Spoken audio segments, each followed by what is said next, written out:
The sun hung low over the harbor, painting the sky in bruised purples and golds. Arthur, dressed in a shop suit that looked out of place against the weathered wood of the pier, paced with a restless energy. The air was thick with the scent of salt and wet nets. He stopped behind a small, modest boat where Elias sat. The fisherman was calm, his hands steady as he carved a piece of driftwood. Arthur tapped his expensive watch, the metal gleaming, and pointed toward the horizon. "Why are you still sitting here?" Arthur asked, his voice cutting through the sound of the gulls. "The market is active now. The world is moving. Elias, and you are just sitting." Elias did not look up from his knife, focused on the grain of the wood. Elias finally spoke, his voice as steady as the tide. "I caught enough for my family this morning. The boat is tied for the day." Arthur stepped onto the boat, his polished leather shoes clicking sharply against the worn deck. He looked around at the humble gear with a mixture of pity and ambition. "Think bigger, Elias. If you stayed out for 6 more hours, your haul would triple. Think of the volume. With that money, you could buy a larger vessel, perhaps something with a powerful motor that ignores the wind."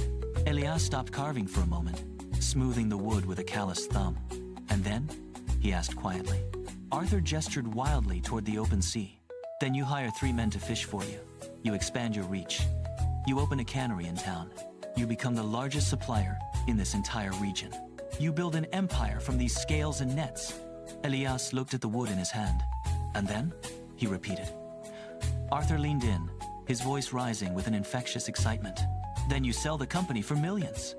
You walk away from the stress and the labor. You retire at 50 and live in a grand villa overlooking the coast. You spend your days sitting right here by the sea, relaxing, and watching the waves without a single care in the world. You finally earn the right to do nothing at all." Arthur stood back, a triumphant smile on his face, waiting for the fisherman to realize the brilliance of the plan.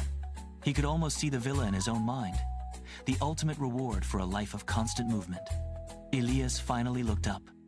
His eyes didn't go to the horizon, but to the line of the shore where his children were playing in the sand, their laughter carrying over the water. He gestured to the quiet, rhythmic movement of the sea around their small boat. "I am sitting by the sea right now," Elias said softly. "I am watching the waves. I am here." The words hung in the air, heavier than the gold on Arthur's wrist. Arthur opened his mouth to speak, to argue, to explain the difference, but the words caught in his throat. He looked at the empty nets, then at the simple wood carving, and finally back at the horizon he had been so eager to conquer. The silence between them grew, filled only by the gentle lap of the tide against the hull. Arthur stood in silence for a long moment. The world felt different, the hustle of the village suddenly seeming far away. He turned and walked back toward the pier, his leather shoes no longer clicking with the same confidence.